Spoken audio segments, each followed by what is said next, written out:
Sebelum masuk ke materi inti, kita tonton video tentang filsafat. Filsafat.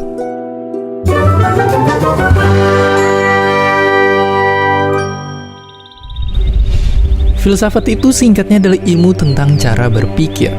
Bayangin, cara berpikir itu adalah semacam roda gear yang bergerak di kepala kita yang mempengaruhi bagaimana kita menjalani hidup.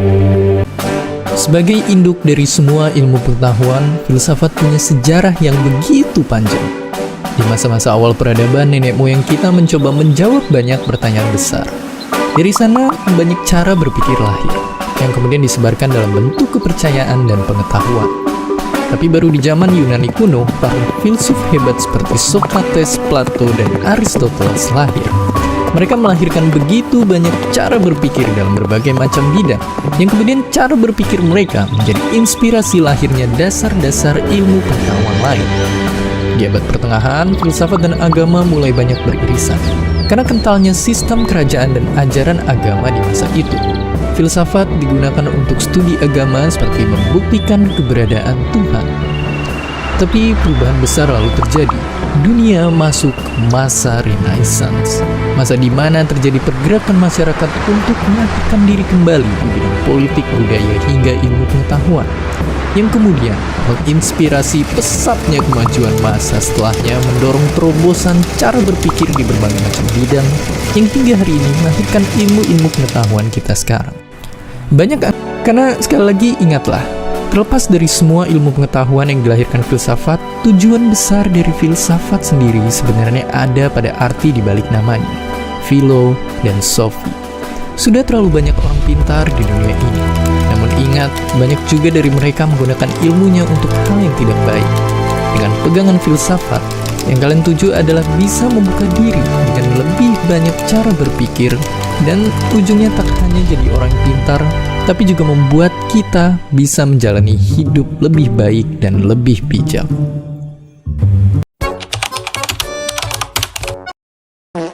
Filosofis pendidikan.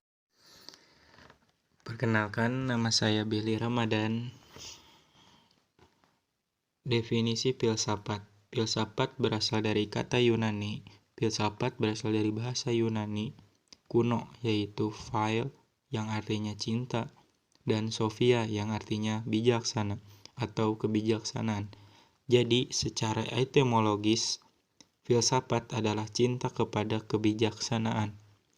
Ada 6 karakteristik filsafat, yaitu objek yang dipelajari, filsafat objek studi, proses studi atau proses berfilsafat, tujuan filsafat dan hasil filsafat atau hasil studi penyajian, dan sifat kebenarannya. Yang pertama yaitu objek. Objek studi. Objek studi filsafat merupakan segala sesuatu yang meliputi segala sesuatu dan telah tergelar dengan sendirinya dalam arti ciptaan Tuhan atau Allah Subhanahu wa Ta'ala, maupun segala sesuatu itu sebagai hasil kreasi manusia. Pendekatan objek studi filsafat bersifat komprehensif, mendasar. Proses studi atau proses berfilsafat dimulai dengan ketertiban, ketidakpuasan, hasrat bertanya, dan keraguan seorang filsuf terhadap sesuatu yang dialaminya. Mereka menguji asumsi yang telah ada dan berpikir filosofis atau berfilsafat. Ini bersifat kontemplatif atau berpikir spekulatif, dan bisa disebut juga berpikir radikal, dan juga ada berpikir secara sinoptik. Perlu dipahami pula bahwa dalam berpikirnya itu para filsuf melibatkan seluruh pengalaman sehingga bersifat subjektif. Selanjutnya ada aliran dalam landasan filosofis pendidikan. Sebagaimana sama halnya dengan filsafat umum, dalam landasan pendidikan juga terdapat berbagai aliran pikiran, yang dimana dapat dipahami sebagai implikasi dari aliran-aliran yang terdapat dalam filsafat umum atau filsafat pendidikan. Maka dengan ini dikenal dengan adanya filosofi pendidikan idealisme, realisme, dan juga pragmatisme. Pada bagian kali ini, saya akan membahas terkait landasan filosofis pendidikan dengan aliran idealisme, realisme, dan juga pragmatisme. Nah, Pembahasan ini akan dapat kita lihat ketika mengkaji karya-karya Calhoun dan Clark, dan juga Edward J. Power, dan juga Knell. Oke, mari kita bahas. Yang pertama, ada aliran idealisme. Konsep filsafat umum yang dimiliki aliran ini, yaitu ketika berbicara tentang metafisika, para filosofnya mengklaim bahwa realitas hakikatnya bersifat spiritual, dan juga manusia itu sendiri merupakan makhluk spiritual. Mereka mampu berpikir, memiliki tujuan hidup yang jelas, dan juga sesuai dengan aturan moral yang jelas pula. Lalu yang selanjutnya, ketika berbicara tentang epistemologi, pengetahuan diperoleh dengan cara mengingat kembali atau berpikir dan melalui intuisi. Nah, yang terakhir, aksiologi, manusia diperintah oleh nilai moral imperatif yang bersumber dari realitas yang absolut. Nah, implikasi terhadap pendidikannya, yaitu yang pertama ada tujuan pendidikan, tentu untuk pembentukan karakter, pengembangan bakat insani, dan juga kebajikan sosial. Kurikulumnya itu sendiri bertujuan untuk pengembangan kemampuan berpikir melalui pendidikan liberal, penyiapan keterampilan bekerja sesuatu mata pencaharian melalui pendidikan praktis. Nah, metode pendidikannya diutamakan dengan metode dialektik, walaupun segala sesuatu yang mendukung dengan pembelajaran ini dapat diterima. Dan yang terakhir, ada peran pendidik dan juga peserta didik. Pendidik di sini bertanggung jawab untuk menciptakan lingkungan pendidikan bagi peserta didik. Lalu yang selanjutnya, peserta didik itu sendiri bebas mengembangkan kepribadian dan juga bakatnya. Itu tentang aliran idealisme. Lalu lanjut ke aliran realisme.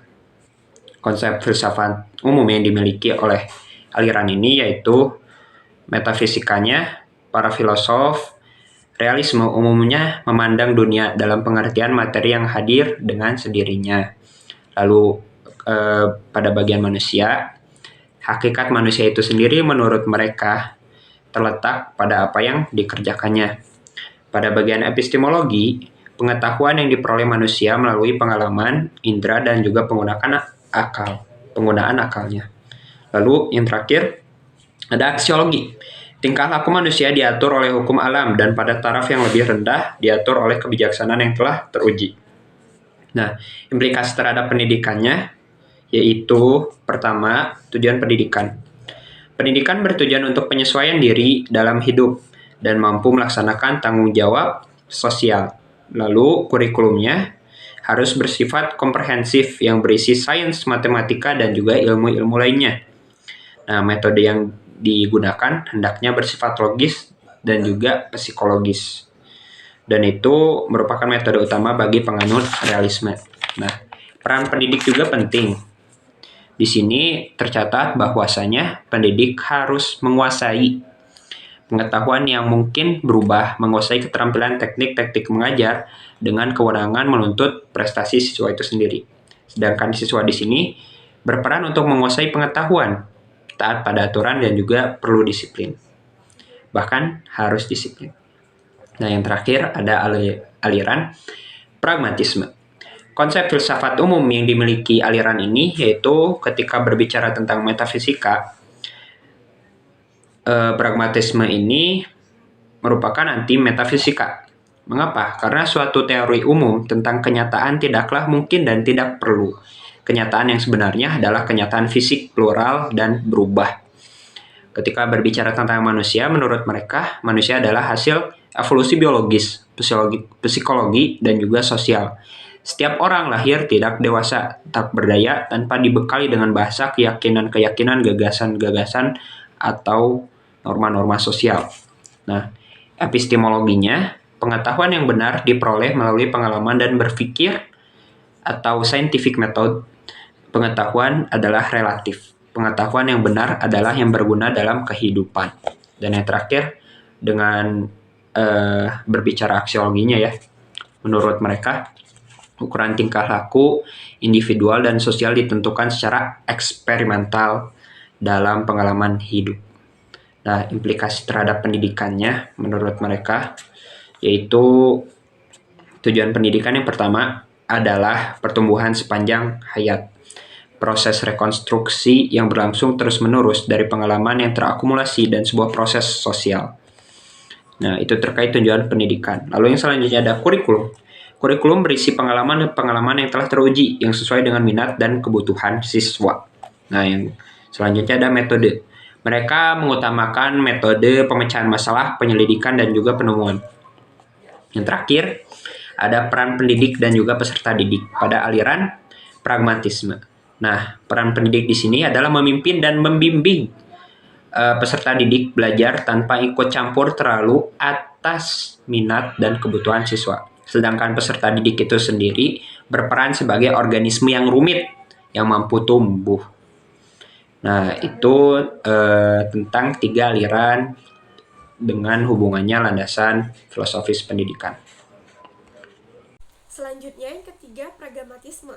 Konsep filsafat umum secara pragmatisme terbagi menjadi 3. Yang pertama, metafisika. Pragmatisme anti-metafisika yang artinya suatu teori umum tidaklah perlu dan tidaklah mungkin, tetapi yang dilihat dari kenyataan aslinya berupa fisik, nular, dan dapat berubah. Selanjutnya adalah manusia. Manusia adalah hasil dari evolusi biologis, psikologis, dan sosial. Manusia yang baru lahir tak langsung dewasa, tak berdaya tanpa dibekali dengan bahasa-bahasa, keyakinan-keyakinan, serta dengan nilai norma-norma yang lainnya. Dan yang terakhir adalah aksiologi. Aksiologi sendiri adalah ukuran tingkah laku dari individual dan sosial, di mana dilihat dari masa lalunya. Jika hasilnya berguna, maka tingkah lakunya dikatakan baik. Oleh karena itu, nilai bersifat relatif dan kondisional. Landasan Filsafat Pendidikan Nasional Pancasila. Pancasila merupakan dasar negara Republik Indonesia, yang dimana Pancasila juga merupakan dasar pendidikan nasional. Konsep filsafat umum. Yang pertama, metafisika. Hakikat realitas. Bangsa Indonesia meyakini bahwa realitas atau alam semesta ini tidak ada dengan sendirinya, melainkan sebagai ciptaan Tuhan Yang Maha Esa. Di alam semesta ini bukan hanya realitas fisik atau non-fisik yang ada. Realitas fisik dan non-fisik tampak dalam pluralis fenomena alam sebagai keseluruhan yang integral.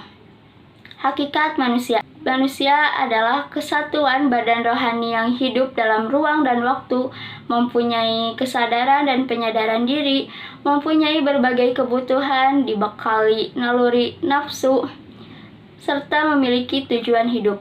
Pancasila mengajarkan bahwa eksistensi manusia tidak hanya bersifat monopluralis, tetapi bersifat integral. Epistemologi, hakikat pengetahuan. Filsuf pragmatisme menolak dualisme antara subjek, yaitu manusia yang mempersepsi, dengan objek yang dipersepsi. Manusia adalah kedua-duanya dalam dunia yang dipersepsinya, dan dari dunia yang ia persepsi. Segala sesuatu dapat diketahui melalui pengalaman. Adapun cara-cara memperoleh pengetahuan yang diandalkan adalah metode ilmiah atau metode sains, sebagaimana disarankan oleh John Dewey. Pengalaman tentang fenomena menentukan pengetahuan. Karena fenomena terus-menerus berubah, maka pengetahuan dan kebenaran tentang fenomena itu pun mungkin berubah. Bagaimanapun, kebenaran pada hari ini harus juga dipertimbangkan, mungkin akan berubah esok hari. Menurut Callahan dan Clark tahun 1983. Menurut filsuf pragmatisme, suatu pengetahuan hendaknya dapat diverifikasi dan diaplikasikan dalam kehidupan. Adapun kriteria kebenarannya adalah workability, satisfaction, and result. Pengetahuan dinyatakan benar apabila dapat dipraktekkan, memberikan hasil, dan memuaskan. Berdasarkan uraian di atas, dapat disimpulkan bahwa pengetahuan bersifat relatif.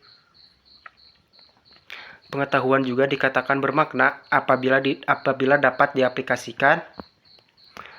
Sebab itu, pragmatisme ini dikenal juga sebagai instrumentalisme. Menurut Edward G. Power tahun 1982. Aksiologi, hakikat nilai. Nilai-nilai diturunkan dari kondisi manusia. Nilai tidak bersifat eksklusif, tidak berdiri sendiri, melainkan ada dalam suatu proses, yaitu dalam tindakan atau perbuatan manusia itu sendiri. Karena manusia secara individual merupakan bagian dari masyarakatnya. Baik atau tidak baik, tindakan-tindakannya dinilai berdasarkan hasil-hasilnya di dalam masyarakat. Jika akibat yang terjadi berguna bagi bagi dirinya dan masyarakatnya, maka tindakan tersebut adalah baik.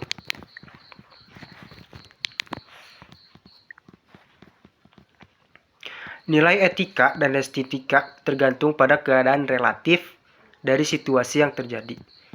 Nilai-nilai akhir atau ultimate values tidaklah benar. Itu selalu relatif dan tergantung pada kondisi yang ada atau kondisional. Pertimbangan-pertimbangan nilai adalah berguna jika bermakna untuk kehidupan yang inteligen, yaitu hidup yang sukses, produktif, dan bahagia. Menurut Callahan dan Clark tahun 1983. Karena itu, aliran ini dikenal sebagai pragmatisme atau eksperimentalisme. Peranan pendidik dan peserta didik. Ada berbagai peranan pendidik dan peserta didik yang harus dilaksanakannya. Namun pada dasarnya, berbagai peranan tersebut tersurat dan tersirat dalam semboyan Ing ngarso sung tulodo. Artinya, pendidik harus memberikan atau menjadi teladan bagi peserta didiknya. Ing madya mangun karso. Artinya, pendidik harus mampu membangun karsa pada diri peserta didiknya. Dan tutwuri handayani. Artinya, bahwa sepanjang tidak berbahaya, pendidik harus memberi kebebasan atau kesempatan kepada peserta didik untuk belajar mandiri. Orientasi pendidikan. Pendidikan memiliki dua fungsi utama, yaitu fungsi konservasi dan fungsi kreasi. Fungsi konservasi dilandasi asumsi bahwa terdapat nilai-nilai, pengetahuan, norma, kebiasaan-kebiasaan, dan sebagainya yang dijunjung tinggi dan dipandang berharga untuk tetap dipertahankan. Contoh, pengetahuan dan nilai-nilai yang bersifat mutlak tentunya tetap harus dipertahankan. Demikian juga pengetahuan dan nilai-nilai budaya yang masih dipandang benar dan baik juga perlu dikonservasi. Adapun fungsi kreasi dilandasi asumsi bahwa realitas tidaklah bersifat terberi atau given dan telah selesai sebagaimana diajarkan oleh sains modern.